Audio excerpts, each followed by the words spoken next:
그들은 이미 포획 대상이다. 들고양이. 수천 년을 인간과 함께 살아온 그들은 이제 해로운 동물로 낙인 찍혀 인간 세상의 퇴출 대상이 됐다.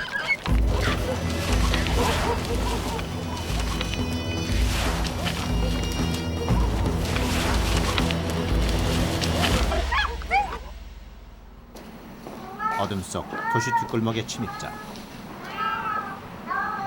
기분 나쁜 아기 울음소리와 섬뜩한 눈빛. 상위 포식자가 사라진 생태계는 들고양이들로 인해 교란되고 있다.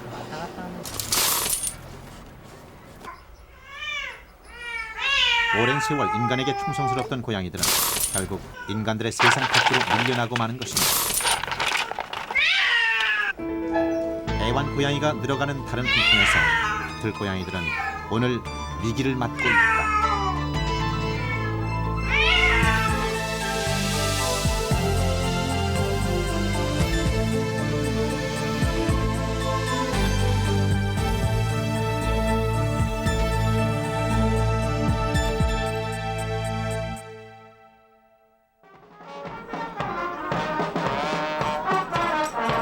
인간들의 도시는 풍요롭다. 화이트 크리스마스로 온 도시가 들떠있던 때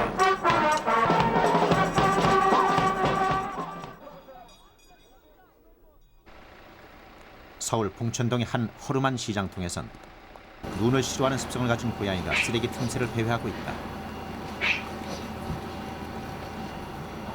밤거리에 불어난 이방인이 되어있는 들고양이. 이 도시에서 그들은 어떻게 살아가고 있는 것일까?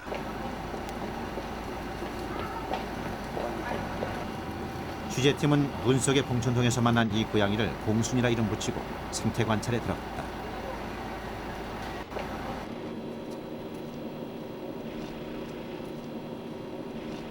봉순이는 허름한 식당을 근거지로 활동했다.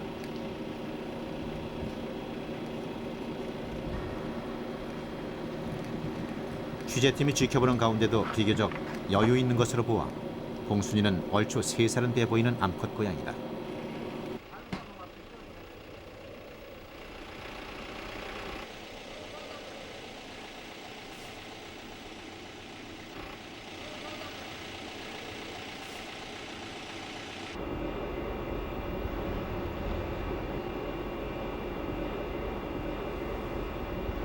봉순이를 찾아온 첫 방문객은 회색깔의 흰 목띠. 봉순이와 비슷한 또래의 수컷이다.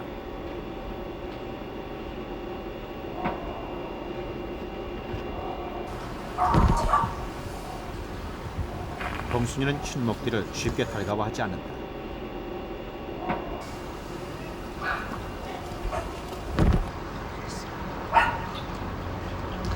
드디어 또 한 마리가 봉순이의 영역에 접근했다. 수컷 누렁이다. 짝짓기를 준비하기 위해 새로운 영역을 찾아 나선 것이다.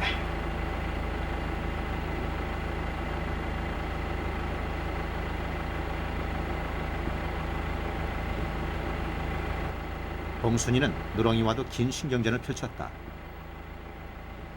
새로운 사내들 가운데 최강자를 찾아야 하는 것이다. 누가 봉순이를 차지할 새로운 승자가 될 것인가?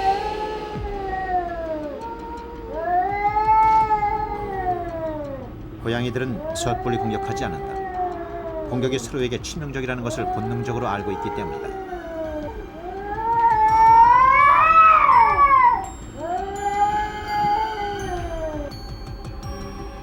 아이 울음소리 같은 괴이한 소리로 상대를 압도하기 위해 먼저 기싸움을 펼친다. 여기서 승패가 결정되면 더 이상의 싸움은 없다. 승자는 흰목띠였다.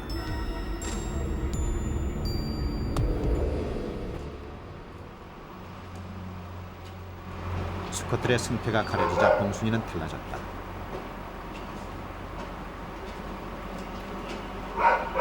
흰목띠를 자신의 영역 안에 받아들인 것이다.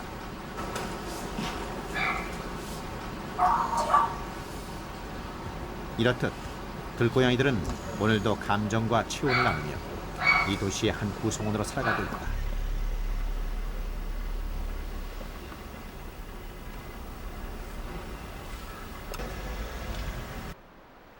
그러나 지금 도시 속엔 인간의 생활 공간을 넘나드는 들고양이들이 너무 많다.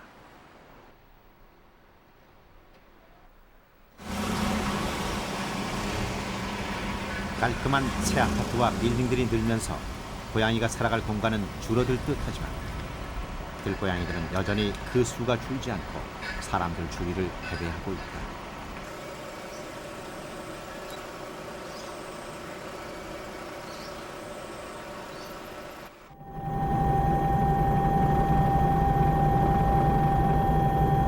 이 시간에도 서울이란 대도시엔 회색 공간이 늘고 있다.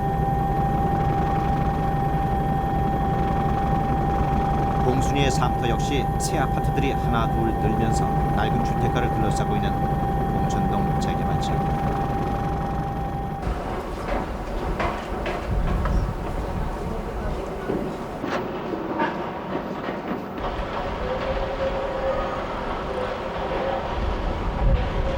새 아파트들 사이에 남겨진 주택가는 이제 버려진 공간처럼 낡고 남루해졌다.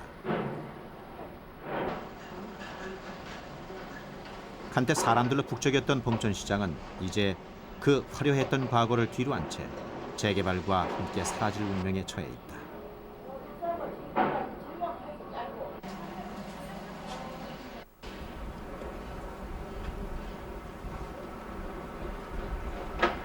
소음과 먼지 속에서 봉천동 재개발 지역엔 들고양이들이 많아졌다.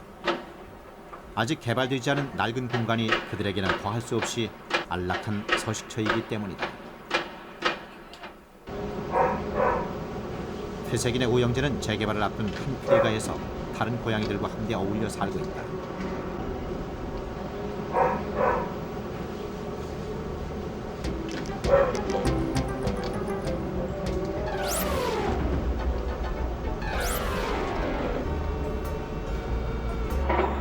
아직 세상살이 어설픈 회색이 형제는 만 1살이 안 된 어린 고양이들이다. 한 배에서 서로 다른 어린으로 태어난 형제들은 겨울 끝의 햇살 속에서 어른이 되어가는 법을 터득하며 한가로운 시간을 보내고 있다.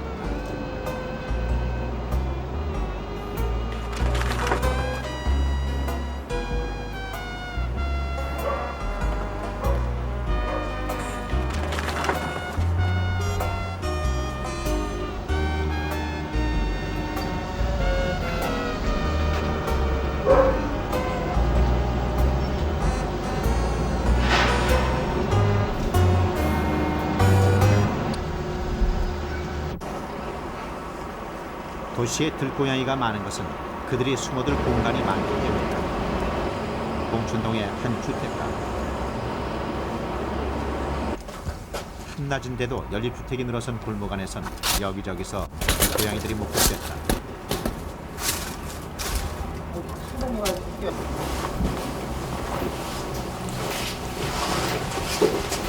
특히 주목되는 것은 지하 공간이다. 한 연립주택의 지하실. 사람들의 눈길을 피하고 비와 바람을 피할 수 있으니 들고양이들에겐 더 없는 휴식처다. 푹 쉬니까 이런 데 와서 이제 낮에 주로 잠을 자는 곳이거든요. 이런 데 보면 고양이 털이 많이 붙어 있습니다. 지금 현재로도. 지하실 안엔 닭뼈들도 흩어져 있다. 먹은 지 오래되지 않은 흔적들이다. 하루 동안 지하실 안팎을 관찰했다.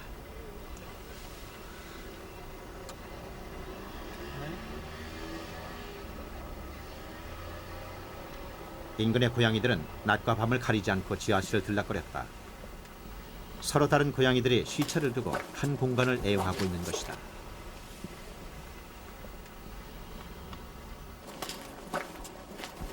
고양이들에겐 그들만의 길이 있다. 이런 데가 이제 고양이가 영역 표시를 하기 위해서 긁어놓은 자리거든요. 고양이들이 자주 다니는 길에 있는 나무는 아래 둥치가 깊게 패였다. 여러 마리가 남겨놓은 영역 표시다. 이쪽은 고양이들이 많이 여러 고양이들이 와서 영역 표시를 하는 그런 자리입니다. 이쪽 보면은 고양이가 다닐 수 있는 길목이 있습니다. 일정하게 그들만의 안전하고 유용한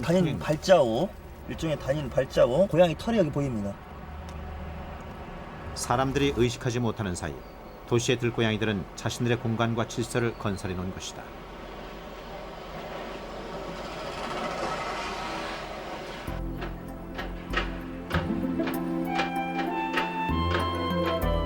더욱이 그들은 어디든 갈 수 있다. 도시의 위험천만하고 비밀스러운 공간들은 고양이들은 가볍고 자유롭게 넘나들며 살아간다. 그들이 도시 속에서 살아남을 수 있었던 한 이유다.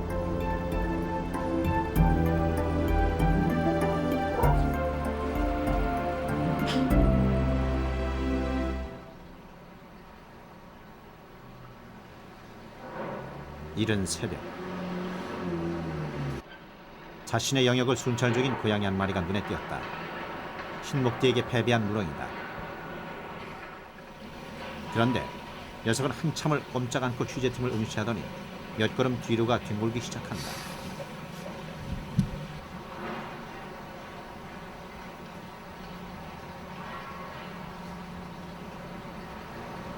비록 낯선 존재라도 자신보다 강하다고 판단되는 상대 앞에 가서 먼저 친밀감을 표시하는 것이다.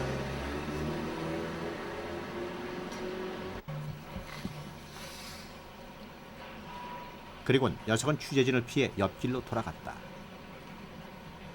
긴장을 완전히 벗어나진 못한 탓이었다. 낮 동안에도 누렁인 서너 시간 간격으로 규칙적인 순찰을 돌았다.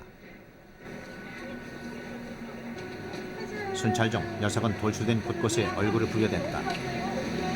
뺨과 목 뒤에 냄새샘을 문질러 자신의 채취를 남기는 것이다.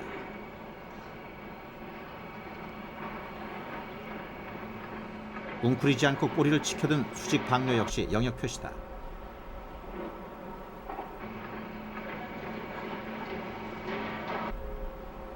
영역은 그들의 먹이터이자 짝짓기 구역이며 생사를 걸고 지켜내야 하는 삶터이다.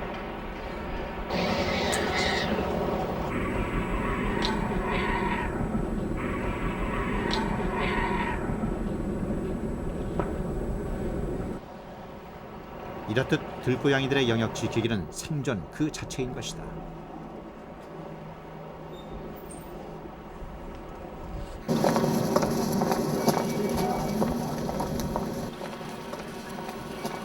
취재팀이 처음 만났던 봉순이가 굳건히 지켜내고 있는 시장터.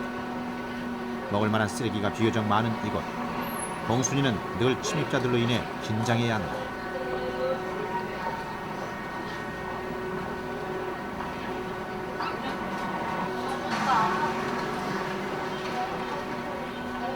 도시엔 넘쳐나는 게 쓰레기라지만 그 먹이터를 두고 들고양이들은 늘 치열하게 다투는 것이다.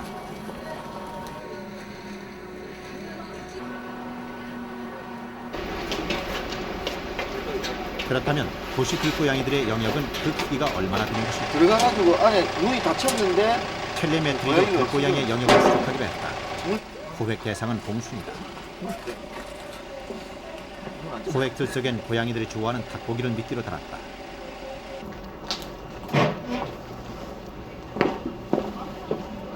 어느샌가 나타난 봉순이. 봉순이는 호획틀이 설치되는 과정을 지켜봤지만 닭고기의 유혹적인 냄새를 이겨내지 못했다.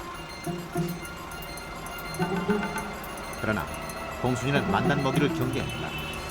눈앞에 고깃덩이를 두고도 쉽게 물지 않았다.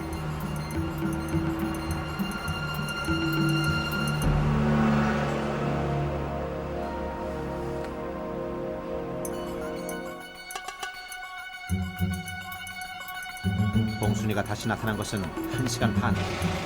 그러나 그냥 가버렸다. 또다시 30분이 흐르고 봉순이는 발톱까지 갈비와 태세를 갖췄다.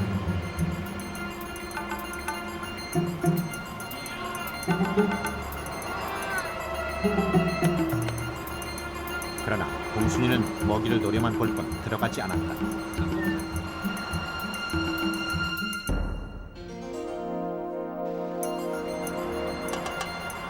호획틀을 설치한 지 4시간. 기온이 섭씨 영하 10도까지 떨어진 새벽. 봉순이는 호획됐다.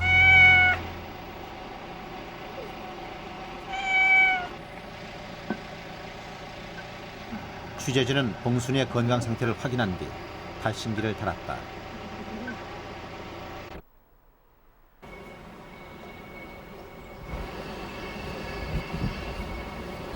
텔리메트리는 사방 300m 내의 대상을 추적한다. 발신기가 수신기와 일직선상에 놓이면 비소리가 나 위치가 확인된다. 24시간 동안 30분 간격으로 봉순이의 동선을 추적했다.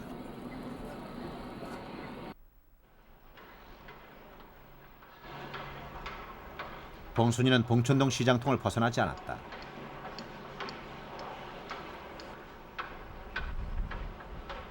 낮 동안에만도 3차례 규칙적으로 시장통을 돌았다. 낮과 밤을 가리지 않고 늘 자신의 영역을 점검하는 것이다.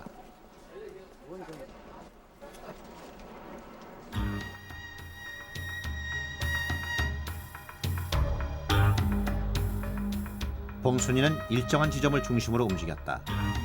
먹이터를 근거지로 행동하는 것이다. 사방 100m, 3,000평 넓이의 좁은 영역이다. 인근 고양이들의 활동 면적도 크게 다르지 않았다. 그런데도 그들의 영역은 일정 부분 중첩됐다. 쓰레기가 많은 주요 먹이터를 함께 이용하고 있는 것이다. 도시고양이의 그 행동은 아주 규칙적이에요. 그리고 너무 또 한정적이고. 그런데 야생모에서는 불규칙적이면서 그 행동 반경도 상당히 넓고 그런 식이죠. 머무는 시간 정도 같은 경우는 낮에는 봉천동 고양이에 비교하자면 그러니까 낮에는 봉천동 고양이 쪽이 좀 덜 자는 것 같아요. 덜 쉬고 야생에서는 훨씬 더 많이 쉬는 것 같아요. 도시의 들고양이는 쉽게 잠들지 못한다. 낮에는 사냥을 하지 않는 게 그들의 습성이지만 쓰레기에 의존해 사는 도시에서 그들은 밤과 낮이 없이 좁은 영역을 더 많이 움직여야 하는 것이다.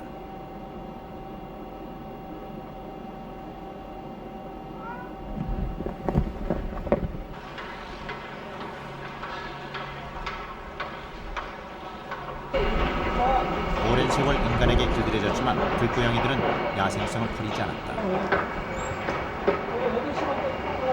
그들은 늘 침입자를 경계하며 자신의 영역을 점검한다.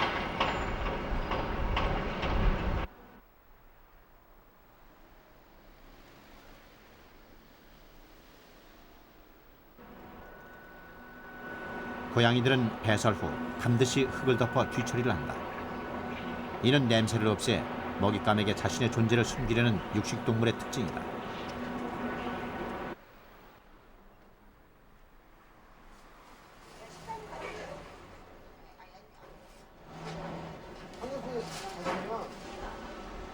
더욱이 그들은 변함없이 뛰어난 사냥꾼이다.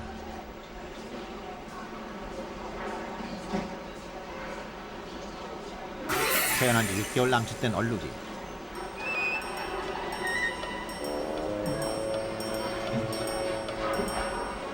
어린 들고양이는 소리 없이 사냥감 앞으로 다가간다. 봉천동 시장통에서 태어난 얼룩이에겐 어쩌면 첫 사냥일지 모른다.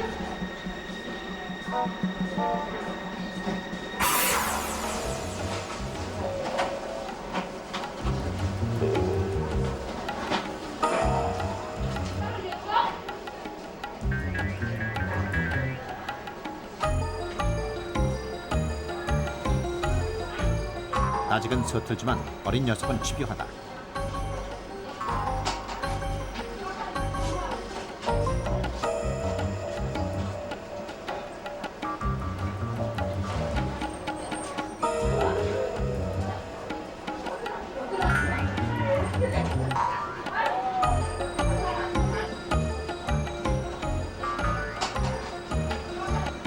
얼룩이는 사냥감을 놓쳤지만 어느 틈엔가 생쥐는 다른 고양이의 먹잇감이 됐다.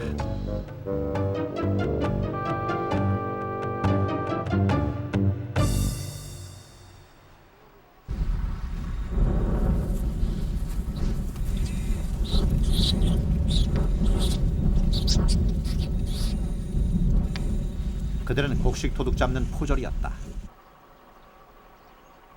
며느리 덕은 몰라도 고양이 덕은 안다고 했을 만큼 그들의 사냥 본능은 인간에게 쓸모가 있었다. 부드러운 발 속에 숨겨놓은 날카로운 팔뚝과 뿌리에 감각기가 들어있는 수염, 완전한 어둠 속에서도 물체를 구별하는 눈과 여러 소리 속에서 초음파까지도 잡아내는 청력. 특히 생선에 있는 질소의 비린내를 잘 구분하는 후각과 180도로 돌아가는 목은 유연한 뼈와 함께 놀라운 사냥목이다.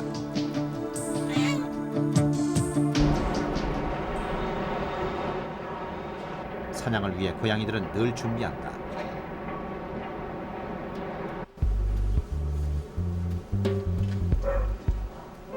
고양이들의 사냥술은 어릴 적부터 고삐를 늦추지 않은 훈련의 결과이기도 하다.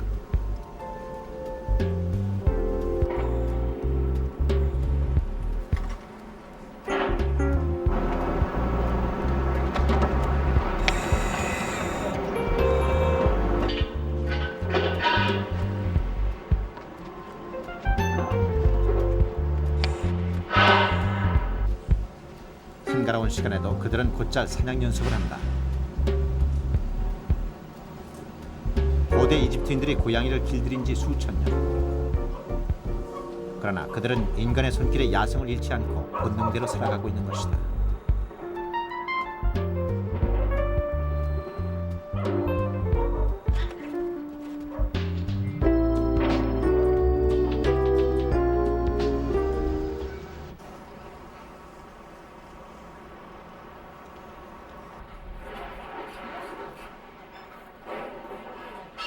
본능을 버리지 않음으로써 고양이들은 사람들의 벗이 될 수 있었다. 고양이는 목에 방울을 달아도 소리내지 않고 먹이를 잡을 수 있고 개가 불러도 쥐를 잡는 동물이다.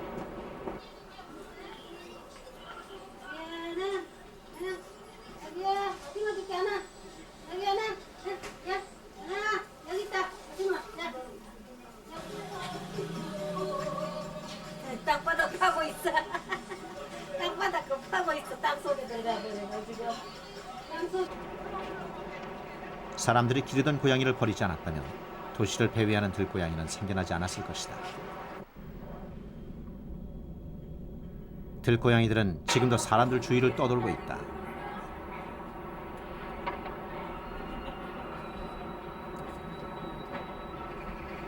사람들이 의식하지 못할 뿐 들고양이들은 그들만의 질서를 가지고 도시라는 공간을 사람과 함께 나누어 쓰고 있는 엄연한 생명들이다.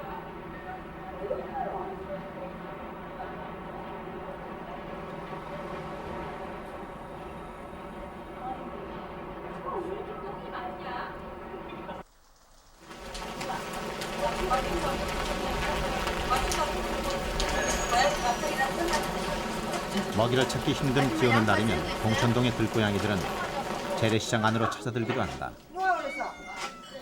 버려져 주인을 잃었을 뿐 상인들에겐 거리의 들고양이가 애완고양이와 별다를 바가 없는 까닭이다.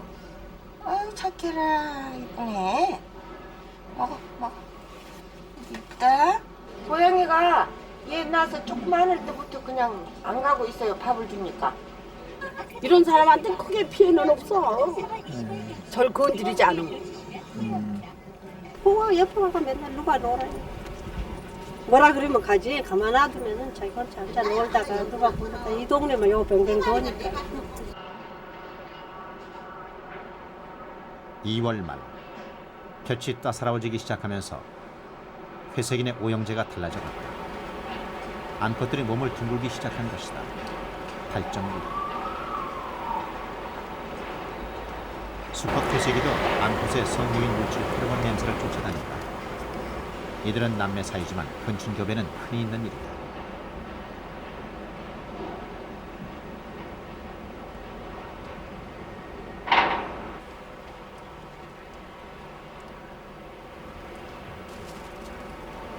수컷들은 발정기가 따로 없다. 암컷이 성적인 행동을 보이면 언제든 교미할 수 있다.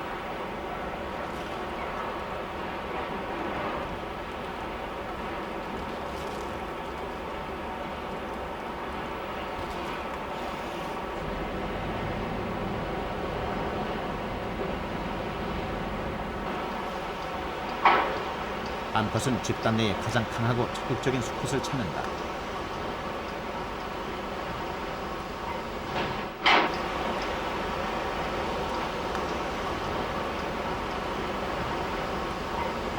아직 어린 탓일까? 회색의 첫 교미는 쉽지 않다.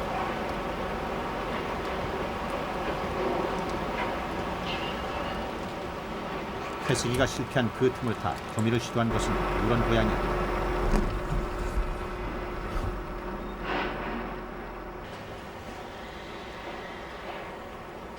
교미에 성공하면 암컷은 바닥을 딛는다. 하지만 그 이유는 정확히 밝혀지지 않았다.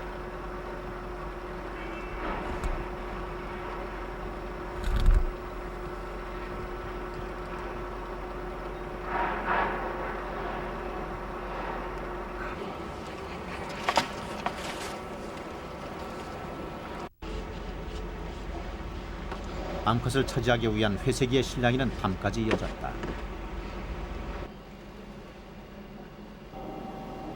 회색이의 새로운 경쟁 상대는 또 다른 갈색 고양이. 하지만 이번에도 암컷은 여전히 회색이를 외면한다.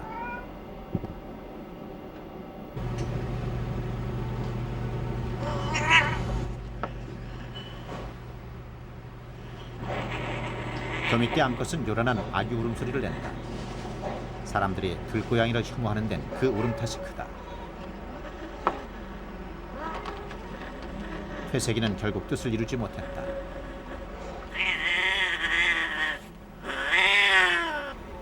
암컷은 교미때의 자극으로 배란이 된다. 교미가 끝나고 배란이 되기까지는 대략 25시간. 배란이 되면 고양이들의 발전기는 끝나는 것이다.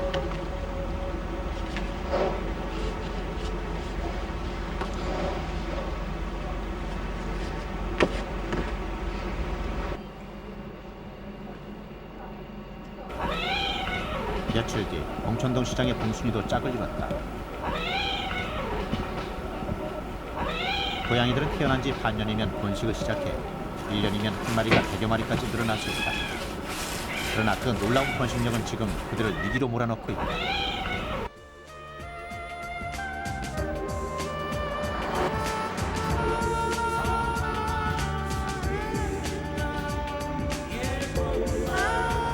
언제부턴가 급격히 도시를 점령하기 시작한 들고양이들. 그 수는 전국적으로 90만 마리를 헤아린다.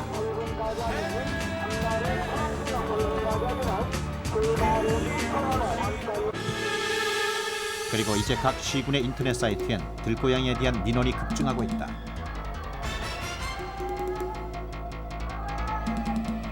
한밤중의 발전기 울음소리와 도시를 어지럽히는 불결함. 영물로 여겨온 고양이는 오늘 극단적인 혐오의 대상이다.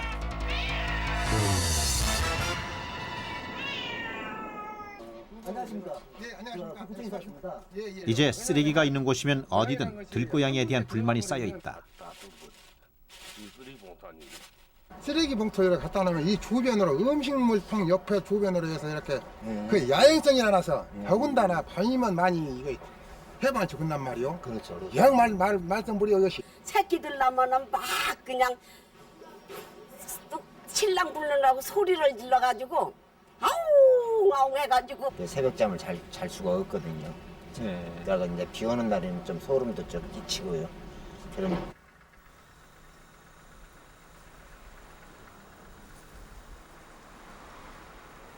더욱이 문제가 되는 것은 들고양이들의 포식성이다.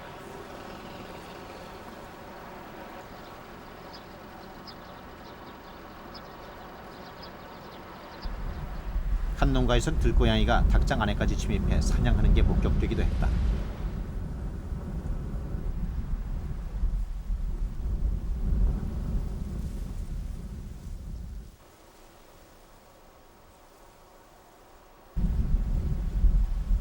상위의 포식자가 사라진 가운데 들고양이들은 생태계의 교란자로 등장했다.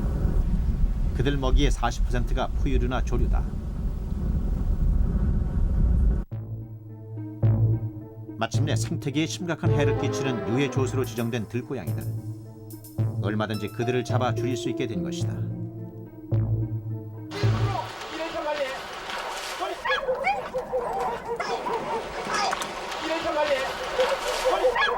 지난 99년 경상북도 영양도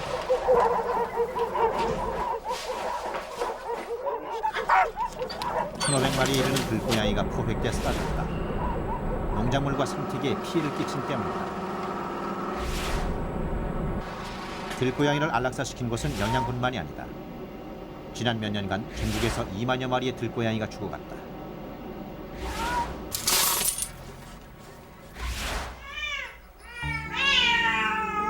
놀라운 사냥 기술을 잃지 않은 야생성은 그들의 비참한 오늘을 만든 덫이 되고 말았다.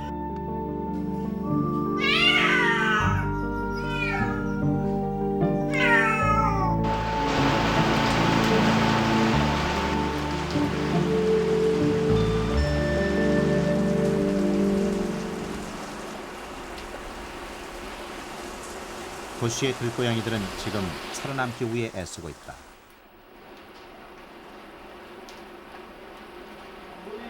매일매일 쏟아지는 쓰레기 더미 속엔 먹이가 풍부한 것 같지만 실상 쓰레기 더미 속의 먹이는 빈곤하다. 교미에 성공한 봉순이는 어느덧 배가 불러 있었다. 새끼를 가진 것이다. 임신 중반기가 지나면 필요한 칼로리는 50%까지 늘어나 봉순이로서는 더 부지런히 먹이를 찾아야만 한다.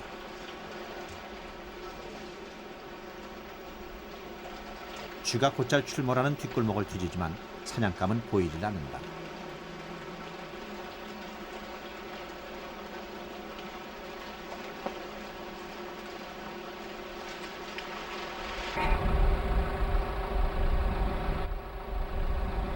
도시 들고양이들의 좁은 먹이 영역, 그리고 그 안에 부족한 먹잇감.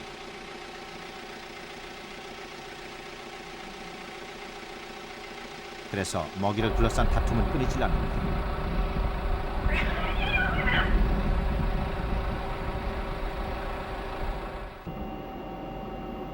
먹이가 풍부할 땐 영역을 침범해도 다툼이 일지 않는다.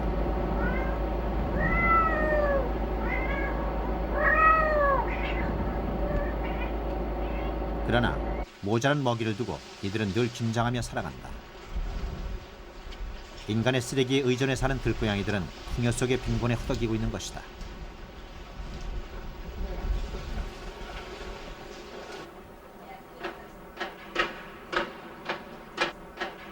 이제 도시의 들고양이들에겐 이상한 징후들이 나타나고 있다. 비정상적인 꼬리를 갖고 태어나는 들고양이가 늘고 있는 것이다. 균형을 잘 잡아주는 긴 꼬리가 아주 짧아져 있거나 끝이 뭉툭하게 말린 기형 꼬리들.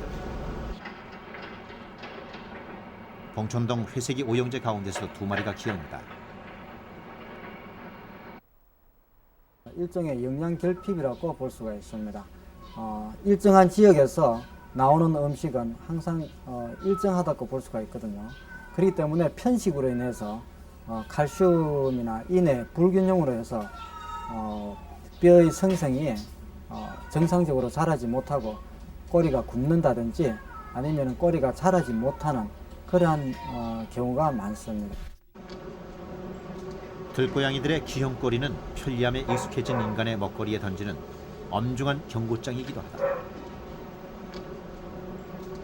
쓰레기를 뒤지고 그러다 보니까 인스턴트 음식을 많이 먹게 됩니다.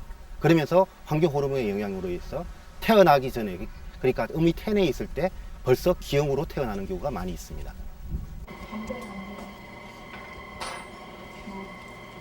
도시의 쓰레기 속에서 들고양이들은 무엇을 먹고 있는 것일까? 도시와 시골 들고양이의 배설물을 채취해 먹이원을 비교했다. 시골 고양이들에게선 털뭉치나 잔뼈 등 쥐나 작은 포유류의 흔적이 많았다.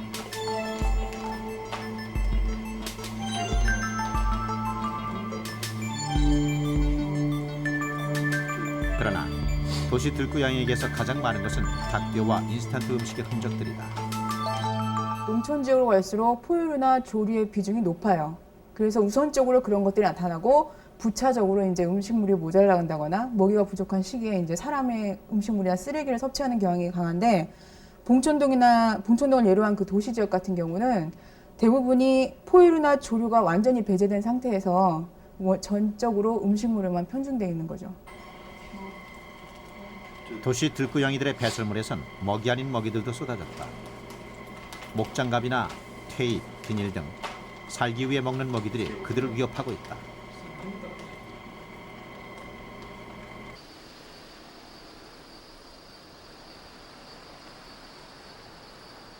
위험천만한 회색의 공간. 민첩한 고양이들에게도 도시는 늘 위태로운 공간이다. 어느 날 밤 봉천동의 폐가에 나타난 녀석도 도시의 희생자였다. 녀석과 같은 사고는 특히나 겨울철 추위를 피해 숨어든 엔진에 온기가 남아있는 차 밑이나 본네트 속에서 자주 발생한다.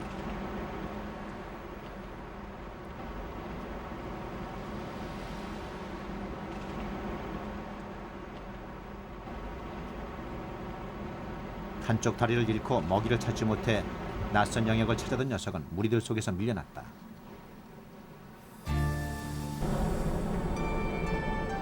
먹이 경쟁에서 밀린 녀석은 이제 굶주림과 질병, 그리고 도시가 제 몸에 남겨놓은 상처와 싸우게 될 것이다.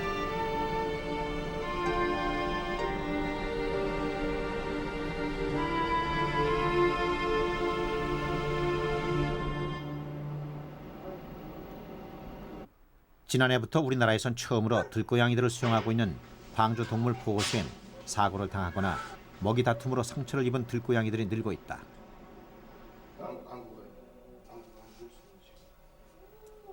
치료 중인 고양이는 싸우다 안구를 잃은 상태였다.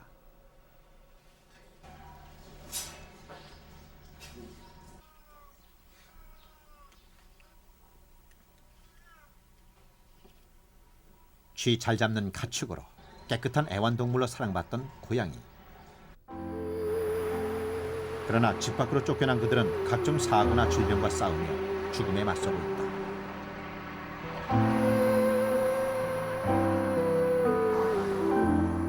언제든 그들을 가질 수 있고 언제든 그들을 버릴 수 있다고 생각하는 인간의 빗나간 소유욕이 낳은 결과다.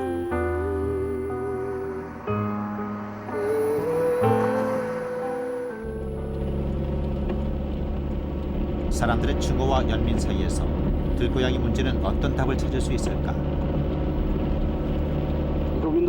3년 전 1,500여 마리의 들고양이를 시범적으로 소탕했던 영양군. 당시 포획한 들고양이 한 마리당 5,000원씩의 포상금을 지급하기도 했던 영양군은 지금 더 큰 골치를 앓고 있다.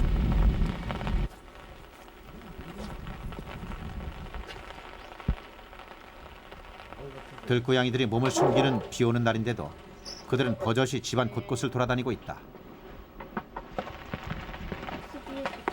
소탕 작전 이전보다도 그 수가 더 많아진 것이다.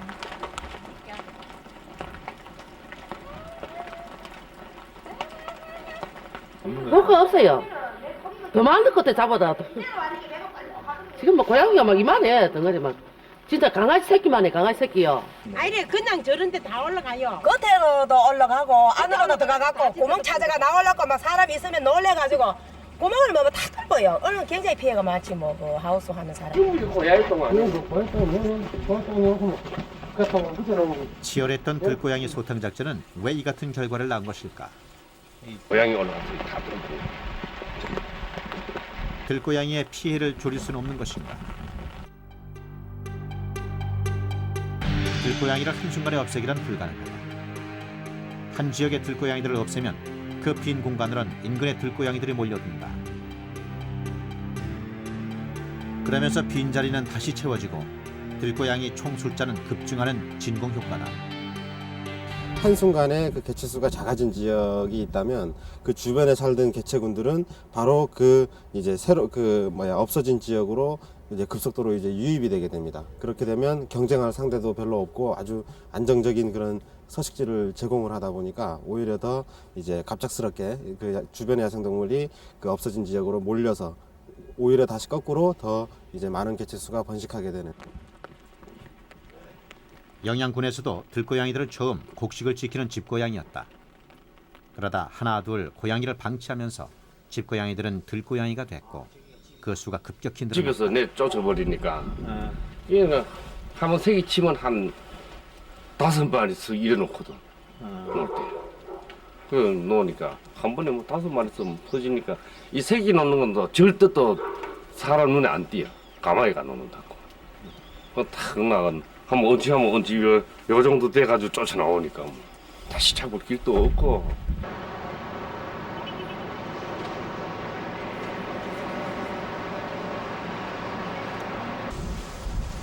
2002년 1월부터 석 달 동안 광주 북구청에선 연인원 280명이 동원돼 고양이를 설치했다. 오살 나기는 것이 꺾여. 잡아도 줄어들지 않은 들고양이를 새로운 방법으로 관리하기 시작한 것이다. 광주 북구청 역시 처음 시도한 방법은 안락사였다. 그러나 안락사 계획은 실패했다. 시간과 비용만 낭비하고 고양이 수는 줄어들지 않은 것이다.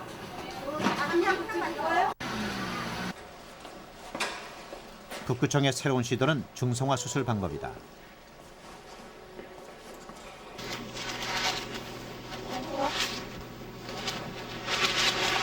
중성화 수술은 기존 개체 수는 유지하되 더 이상의 번식을 막는 방법.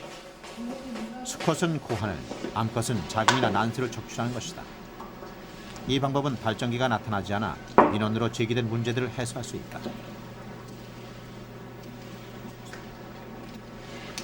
근본적인 것으로 어떤 그 성적인 리비도가 만들어지지 않기 때문에 발전기에서 고양이들, 암고양이들이 특히 밤늦게 운다라든가 또 수고양이들이 싸운다라든가 또 고양이들 싸우고 그러면 여간이 또 시끄럽고 그렇습니다. 또 치열하게 싸우기 때문에 그런 것도 또 많이 좀 줄어들고 있습니다. 중성화 시술은 해외에서도 가장 주목받는 대안이다. 안정적인 숫자로 개체 수를 관리할 수 있고 발전기의 소음과 악취를 해결할 수 있으며 공격성을 버리고 온순해지는 것이다. 더욱이 안락사 방법보다도 경제적인 것으로 증명되고 있다.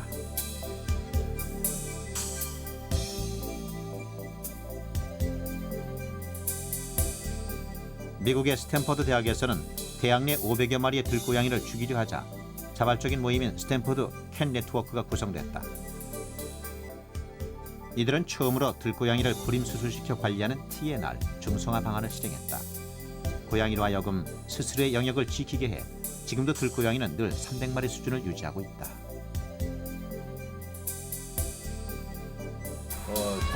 들고양이들한테 중성화라는 것은 정서적인 면이라든가 어떤 본능적인 면에서는 안 좋을지 몰라도 고양이들이 저희들과 같이 살아가고 그리고 고양이들의 건강이라든가 자기들의 공동체를 영위하는 데 있어서는 굉장히 필요하다고 생각합니다. 그리고 사람에게도 중성화가 된 고양이들은 상당히 친근하고 그리고 귀여운 애완동물로서 존재할 수가 있습니다.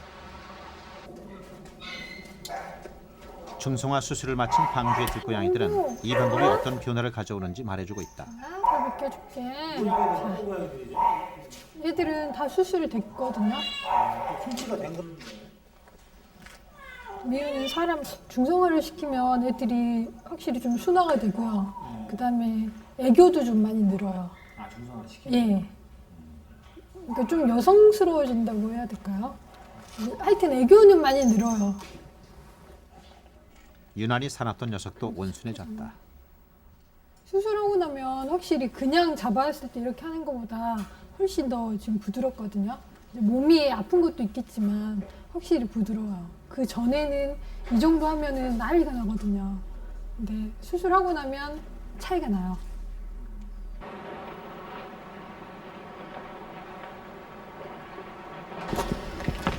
이여숙 씨는 매일 2번씩 봉선동 아파트의 들고양이들에게 먹이를 나르고 있다. 먹이를 규칙적으로 제공해 중성화 수술을 한 고양이들이 영역을 벗어나지 않게 하는 영역관리 실험을 하고 있는 것이다.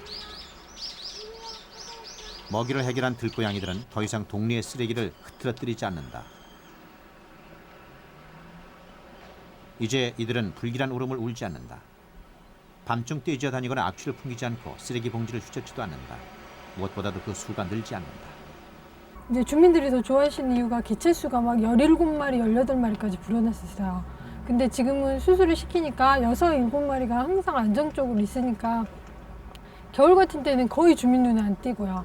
여름에도 뭐 지붕 위에 잠깐 앉았다가 가는 정도고 하니까 전혀 이제 뭐 다른 말썽의 여지가 없거든요. 오랜 세월 야생성과 친화성을 함께 갖고 살아온 고양이들. 중성화 수술은 그들의 이중성 속에서 친화성을 발굴해냈다.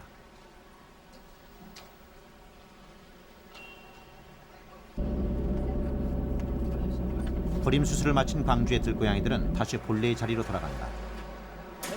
질병 유무를 확인하고 순화 과정을 거친 고양이들이다. 번식 본능은 잃었지만 그들은 이제 인간과 공존할 수 있는 하나의 길을 갖게 된 것이다.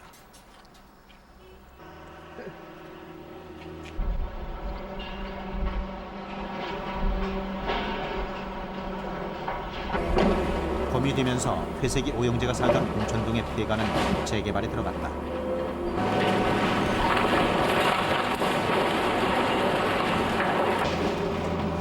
주인이 이사를 가도 따라가지 않을 만큼 장소에 대한 집착이 강한 고양이들에게 천재지변과도 같은 일이다.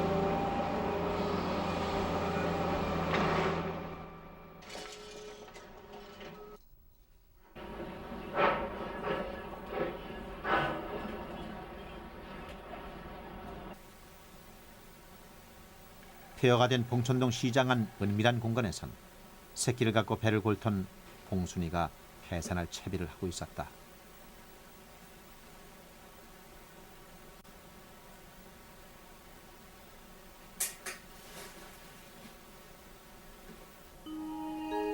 (60일간의) 임신 기간을 거쳐 봉순이가 출산한 새끼는 3마리. 봉순이는 정성껏 새끼들의 태를 끊고 핥아준다.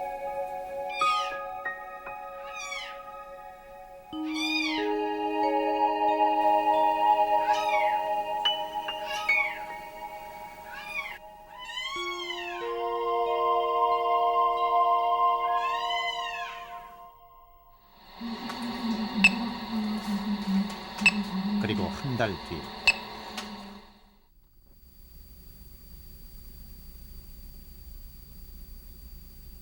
봉순이의 새끼는 건강하고 활달하게 자라 있었다.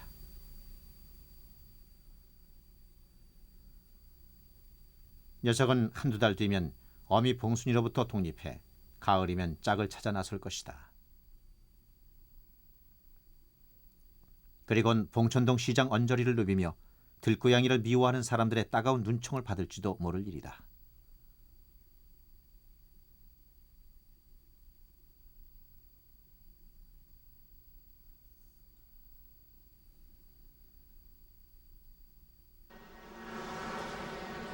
철거된 회색이 오영재의 집터엔 한 달 뒤 새 골조가 세워졌다. 그러나 회색이 형제들은 아직 거기에 있었다. 채 마르지 않아 함몰 위험이 있는 시멘트와 철근들 사이에서 집터를 지켜내고 있는 것이다. 도시라는 현실에서 인간은 들고양이 위에 서 있다. 그러나 생명엔 우선순위가 없다. 도시 또한 우수한 것들이 공존하는 생명의 공간이 될 때 위기의 들고양이는 인간과 공존하게 될 것이다.